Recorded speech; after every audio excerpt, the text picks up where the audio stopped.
When Margaret returned from her sister's funeral to find strangers moving into her home, she discovered her own children had forged documents and sold her house for quick cash. Heartbroken and homeless at 72, she could have given up, but instead, she played a long game and taught them a lesson about greed they'd never forget. Elderly woman with sober hair, approximately 70 years old, standing in front of a house with a "sold" sign, holding legal documents with a subtle confident smile. Split screen composition. Left side shows her looking devastated with moving boxes. Right side shows her confident holding auction papers.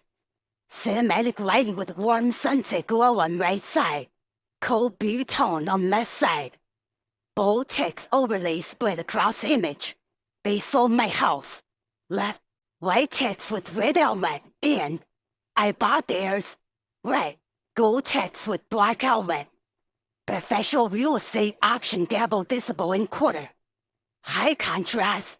Photorealistic style. Emotional facial expression showing transformation from victim to victor. The moment I pulled into my driveway, I knew something was terribly wrong. There was a moving truck parked where my car should be. Strangers were carrying my furniture out of my house. My rose bushes, the ones I tended for 30 years, were being trampled by workers who didn't know, didn't care, that each one represented a memory. I sat in my car, hands trembling on the steering wheel, thinking I must be having some kind of breakdown. I just buried my baby sister 3 days ago. The grief was still so raw. Maybe exhaustion was making me see things that weren't there. But then a woman appeared on my porch. My porch. She was young, maybe 35, holding a clipboard and directing the movers like she owned the place. Because apparently she did. Before I tell you how my own children betrayed me in the worst way possible, don't forget to subscribe if you love true stories about justice and redemption. And tell me in the comments, what would you have done if your own kids did this to you? My name is Margaret Holloway. I'm 72 years old. And this is the story of how I lost everything and got my revenge. To understand what happened, you need to know about my life before the terrible day. I was married to Robert Holloway for 43 years. He was a contractor, a good man who believed in honest work and family values. We bought our house in 1978, a modest 3-bedroom colonial in a quiet neighborhood just outside of Portland, Oregon. We raised 3 children there, Daniel, Rachel, and Kevin. That house wasn't fancy, but it was ours. Robert built a deck in the backyard where we had birthday parties and graduation celebrations. I planted those rose bushes after each child was born. Red for Daniel, yellow for Rachel, white for Kevin. Every spring, they bloomed like a reminder of how blessed we were. Robert passed away 6 years ago. Pancreatic cancer. It took him in 4 months. Losing him nearly destroyed me. But I had the house. I had our memories in every room. I had my garden. And I had my children, or so I thought. After Robert died, the kids started visiting Wes. Daniel lived 2 hours away with his wife, Sharon. He worked in pharmaceutical sales, always busy, always stressed about money even though they drove new cars and took expensive vacations. Rachel lived in Seattle with her husband, Marcus. They had 2 teenagers and a lifestyle that seemed beyond their means. Decided everything. Private schools. Rachel always hinted that she was struggling, but her Instagram told a different story. Kevin, my youngest, was the one I worried about most. Divorce, working as a regional manager for a retail chain, living in a rental apartment at 42. He visited the most, but looking back now, I realized why. He was surveying the property. After Robert died, I'd sit in our bedroom sometimes, looking at his empty side of the bed, and I'd think about the future. The house was too big for one person, really. Maybe I should downsize eventually. But not yet.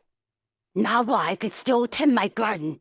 Not while I could still feel Robert's presence in the walls. I was comfortable. I had Robert's pension, Social Security, and the house was paid off. I wasn't rich, but I was secure. Or I thought I was. My sister died late in Phoenix. She was 3 years younger than me, and we've been close our entire lives. When she was diagnosed with stage 4 ovarian cancer, I knew I had to be there. I flew to Phoenix and spent 3 weeks with her. Those were the hardest weeks of my life since losing Robert. Watching someone you love fade away, holding your head in hospice, making arrangements, it broke something in me. The day before I left for Phoenix, Kevin came by the house. He seemed nervous, fidgeting with his phone, asking questions that seemed odd at the time. "Mom, do you have all your important documents in one place? Like your deed and stuff?" I told him yes, everything was in the filing cabinet in the study. Robert had always been meticulous about paperwork. "And do you help, like power of attorney set up, in case something happens?" I told him nothing was going to happen to me. I was grieving, but I was healthy. Why was he asking? He backpedaled quickly, said he was just worried about me being alone, traveling while emotional. He offered to check on the house while I was gone, made sure everything was secure. I gave him a spare key. God forgive me. I gave him the key. While I was in Phoenix, watching my sister take her last breath, my children were plotting. The 3 of them had been in contact for months, I later learned. They decided I was sitting on equity that they needed, that I was being selfish, keeping such a valuable house to myself. Property values in our neighborhood had skyrocketed. That modest colonial Robert and I bought for $82,000. It was now worth over $600,000. And my children mothered their inheritance early. During my second week in Phoenix, I got a call from Daniel. He said he was just checking in, asking how Diane was doing. The conversation felt strained. He asked if I thought about what comes next for me. I said I didn't know. I was focused on Diane. He said something I'll never forget. "Mom, you know we only want what's best for you. We're family. We take care of each other." 3 days later, Diane died. I held her hand as she passed. I was alone with her in the sterile hospice room, and I remember thinking, at least I have my kids. At least I'm not truly alone in this world. I was so wrong. So there I was, pulling into my driveway after burying my sister, and strangers were in my house. I got out of the car on shaking legs and approached the woman with the clipboard. "Excuse me," I said, trying to keep my voice steady. "What's going on here? This is my house." She looked at me with polite confusion. "I'm sorry, ma'am, but this is my house. We closed on the purchase 2 weeks ago." The world tilted. "That's impossible," I said. "I own this house. There's been some mistake." She pulled out documents. A deed. A sales agreement. And there, in black and white, was my signature. Except it wasn't my signature. It was close. Someone had practiced.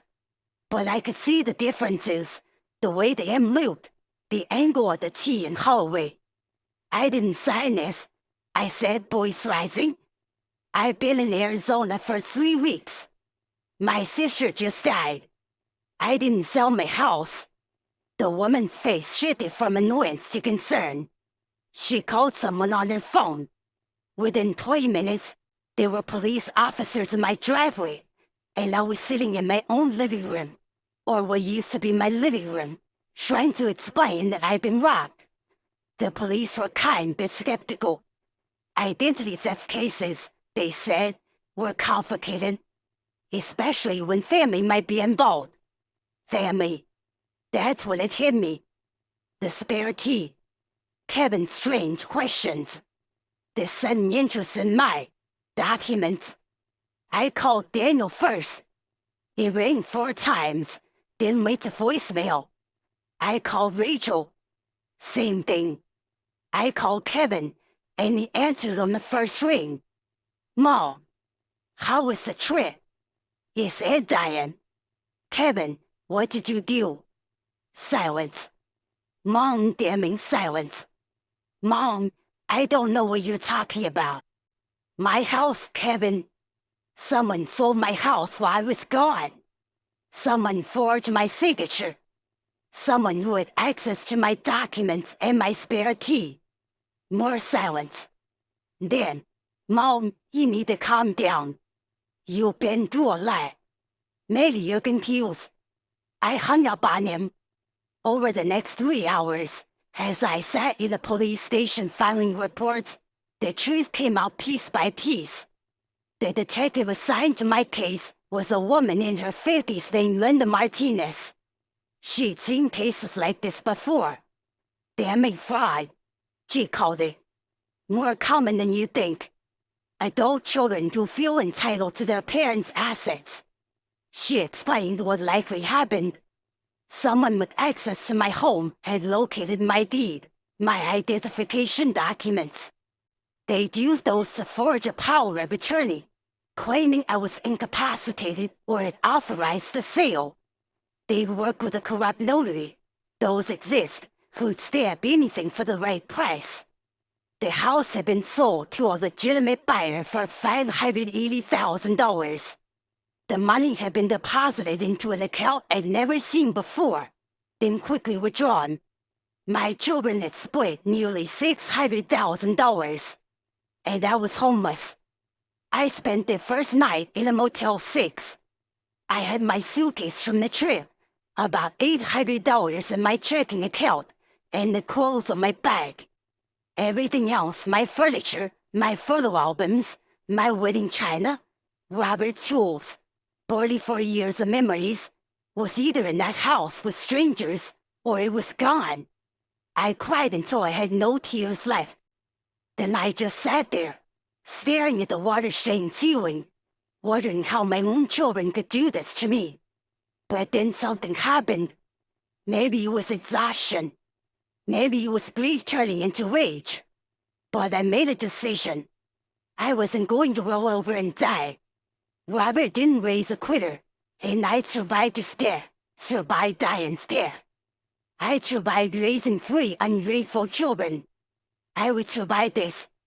The next morning, I went to see a lawyer.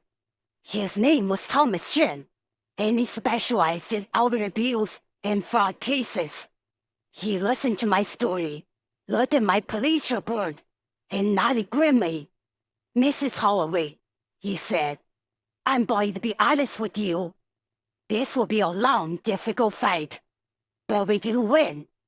The legal process was agonizing. My children had been careful, but not careful enough. The notary who'd stamped the forged power of attorney.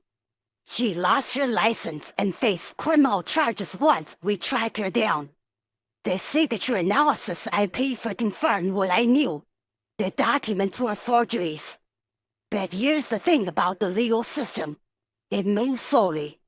And in the meantime, I had nothing.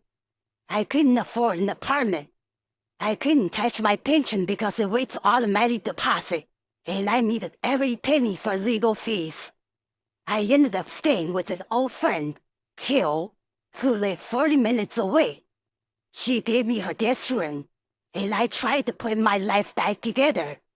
My children, meanwhile, went silent. They blocked my number. They ignored the police. They hired their own lawyers and claimed I was a confused old woman trying to ruin them out of spite. Can you imagine? Your own children, the babies you raise, nurse, protected, looking at legal representatives and calling you senile, incompetent, vindictive. Rachel even filed a petition claiming I had early-stage dementia and that the sale had been legitimate, done for my own good.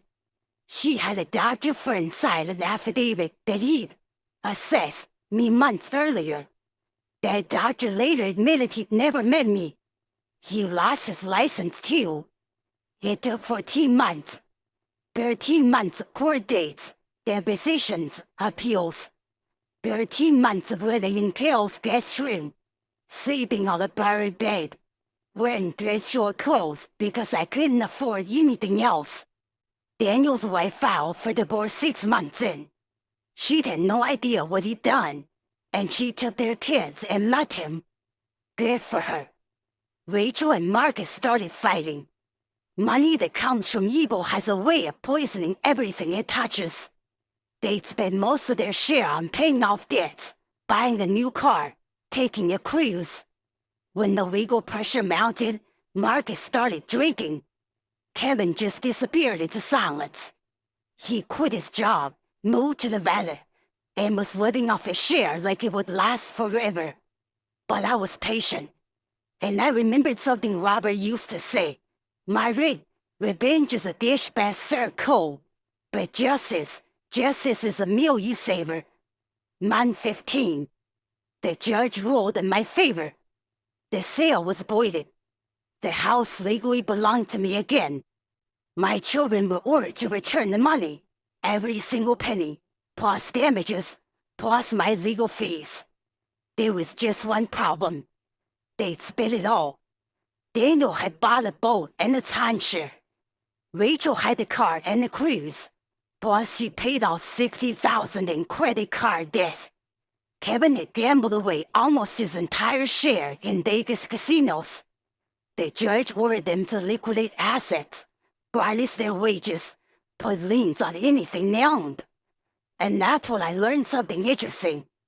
Daniel and Sharon owned the house together. Even though they were divorcing, both names were still on the deed. Because of the fraud judgment against Daniel, the court had placed a lien on that property. He owed me over $200,000, and he couldn't pay it. Rachel and Marcus owned their home, too. They refinanced during the housing boom, and they owed more than it was worth. But the court didn't care. Lien placed. Kevin didn't own anything except a truck he bought with stolen money. I sat in Carol's living room one evening, looking at the court documents, and an idea formed in my mind. A beautiful, perfect idea. My children had stolen my home. They'd left me with nothing. They betrayed me in the deepest way possible. So I was going to take theirs. I called Thomas Trim, my lawyer, and asked him about foreclosure auctions. He explained that when someone has a judgment against them and can't pay, their property can be seized and sold at auction to satisfy the debt. Can the person they owe money to bid at that auction? I asked. Yes, he said slowly. Yes, they can. I started doing research. I learned that foreclosure auctions happen at county courthouses, often on the courthouse steps. Properties sell for pennies on the dollar, and there aren't many bidders. I learned that most people don't even know these auctions are happening unless they're actively looking. I learned that if you have cash and patience, you can buy someone's entire life right out from under them. Just like they've done to me. Over the next 6 months, I prepared. I couldn't touch the house that was legally mine again. The buyers who'd been defrauding were in a legal fight for their money, and I'd signed an agreement to sell it to them at the original price once everything cleared. I'd get $580,000. Minus legal fees and expenses. I clear about $420,000. That was my war chest. Daniel's house went to auction first. The divorce had finalized, but Sharon had signed off for interest to settle the property division. Daniel owed so many people money by this point. Me, his lawyers, credit cards, the boat loan. The bank was foreclosing. The auction was set for a Tuesday morning in March. I drove to the courthouse, dressed in my best thrift store suit, carrying a cashier's check. There were maybe 7 people there. A couple of investors, a few curious onlookers. Daniel wasn't there. He didn't even show up to watch his house disappear. The bidding started at $140,000. The house was worth at least $300. An investor bid $145. I bid $150. Another investor jumped to $160. I went to $175. At $190,000, everyone else dropped out. The auctioneer called it once, twice, 3 times. Sold. To me. I owned Daniel's house. The home he bought with his wife, where he raised my grandchildren, where he felt safe and successful. Gone. Just like mine had been. I didn't rent it to him. I didn't offer him a chance to buy it back. I listed it with a real estate agent and sold it for $295,000 6 weeks later. Rachel's house was next, 3 months later. Hers took longer because Marcus fought harder, filing appeals and extensions. But eventually, the gavel came down on the property too. This auction had more people. It was a nicer neighborhood, closer to Seattle. The bidding was more aggressive. Starting price, $180,000. Worth at least $400. I bid strategically, letting others wear themselves out. At $260,000, I made my final offer. $280,000. Cash, immediate closing. The room went quiet. Going once, going twice. Sold.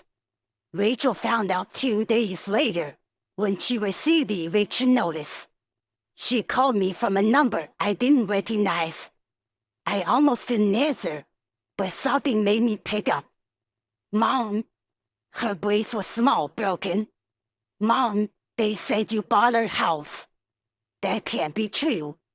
Tell me that's not true. I took a breath. Rachel, do you remember what you said to that judge? You said I was senile. Incompetent. You said I didn't understand what I was doing. Mom, well, I understand this perfectly. You stole my home. I buy yours. We're even now. Actually, we're not even. Because I didn't forge your signature. I didn't commit fraud. I did this legally. I did this the right way.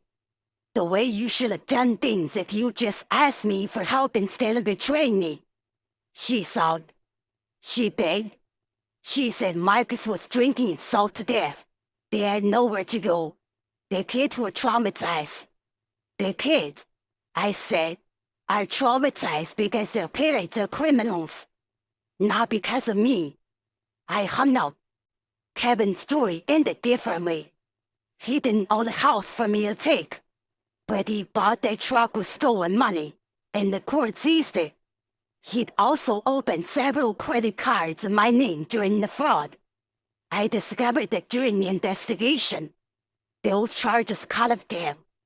Last I heard, Kevin was living in a trailer park in Reno, working in a warehouse, most of his paycheck garnished for the next 15 years. I don't take pleasure in their suffering. I really don't. But I don't regret what I did either. It's been 2 years since that day I pulled into my driveway and found strangers in my home. I'm 74 now. I sold my original house, as I'd agreed to do. I sold Daniel's house and Rachel's house. After all the legal fees, expenses, and selling some of Robert's old debts I found, I had enough money to buy a small condo near Carroll. It's a nice place. 2 bedrooms, a little balcony where I started a container garden. I bought 3 rose bushes out there, red, yellow, and white. They don't bloom as well in pots as they did in the ground, but they're alive. They're surviving. Like me. I haven't spoken to my children in over a year. Daniel sends me a card every Christmas. It says, "I'm sorry," and nothing else. I don't respond. Rachel sent a long email 6 months ago explaining that she's in therapy, that she understands what she did was wrong, that she was under financial pressure and made a terrible choice. She said she'd spend the rest of her life trying to make it up to me. I haven't responded to that either. Kevin, I don't know where Kevin is. I heard through Carol that he's seeing a counselor for gambling addiction. Maybe he'll turn his life around. Maybe not. The truth is, I don't know if I'll ever forgive him. I don't know if I should. They didn't just steal my house. They stole my sense of safety, my trust, my belief that family meant something sacred. Robert and I raised them to be better than this. We gave them everything we could, and they threw it all away for money they didn't earn, didn't deserve, and couldn't keep. But here's what I want you to understand, whoever you are listening to the story. I didn't win. Not really. Yes, I got justice. Yes, I took back what I could. Yes, I'm surviving. But I'm surviving alone. I don't have my children anymore. I don't have brave children who visit for birthdays. I don't have anyone to call on holidays or leave my belongings to when I'm gone. I have my dignity. I have my self-respect. I have proof that I'm not weak, not senile, not someone to be taken advantage of. But I trade all of it, the money, the revenge, the satisfaction, for one more Sunday dinner with my family the way it used to be. Before greed poisoned everything. So there's a lesson here. It's not about revenge. Revenge is hollow. Revenge doesn't fix what's broken. The lesson is this. Value what you had before you lose it. Treat your family with honor. Don't let money make you forget what actually matters. Because once you cross certain lines, there's no going back. Once you betray someone who loved you unconditionally, you can't undo the wound. My children learned it the hard way. And so did I. I'm sharing the story not because I'm proud of what happened. I'm sharing it because I want you to understand something about family, trust, and consequences.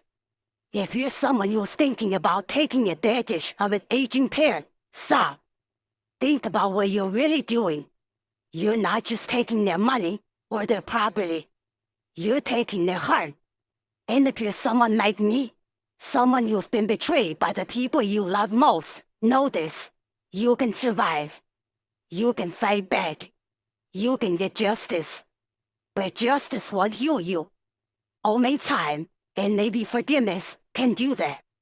I'm still working on the forgiveness part.